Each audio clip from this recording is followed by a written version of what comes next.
Hello बच्चों, चलिए प्रश्न को देखते हैं। तो हमारा दिया गया प्रश्न क्या है कि केपी के मान में निम्नलिखित में से प्रत्येक साम्य के लिए केसी का मान ज्ञात कीजिए और हमें अभिक्रिया दी गई है। क्या है? कैल्शियम कार्बोनेट, वो किस में अभिक्रिया कर क्या क्या देता है? कैल्शियम ऑक्साइड और CO2।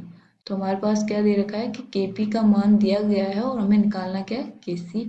और हमारे पास अभिक्रिया भी दे रखी है और केपी का मान दे रखा है और तापमान भी दिया गया है। तो सबसे पहले हमें देखेंगे हम इसके मुख्य उदाहरण। तो मुख्य अवधारणा तो वो क्या हो जाएगी?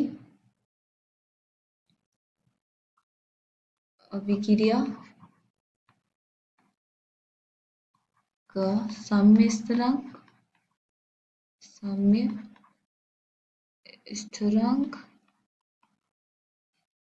केसी व केपी और केसी व केपी के बीच संबंध, केपी के बीच संबंध होना। केपी और केसी के बीच क्या संबंध है, ये बात हमें पता होनी चाहिए।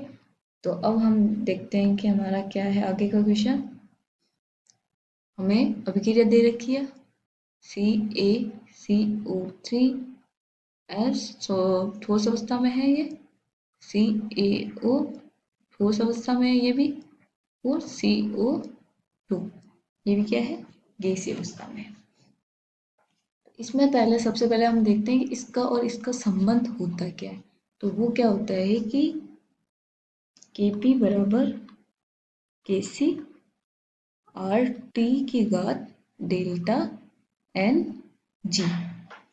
तो अब इसमें सबसे बड़ी बात आती है कि R क्या है हमारा? गैस नियतांक है। T क्या है हमारा? तापमान है, दिया गया है। अब डेल्टा NG क्या होता है? चलिए हम ये भी देख लेते हैं कि डेल्टा NG होता क्या है। तो सबसे पहले डेल्टा NG क्या होता है? डेल्टा NG समेशन उत्पाद में गैसीय उत्पादों की संख्या माइनस अभिकारकों में गैसीय अभिकारकों की कुल संख्या। तो अब हमारे पास अभिक्रिया क्या है? सिर्फ एक उत्पाद में ही गैस है, वो कितने हैं?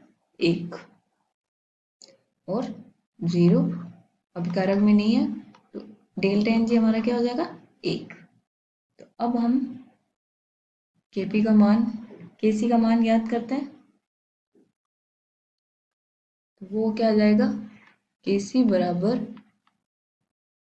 केपी बटा RC डेल्टा NG। तो डेल्टा NG हमने निकाल लिया, वो क्या है?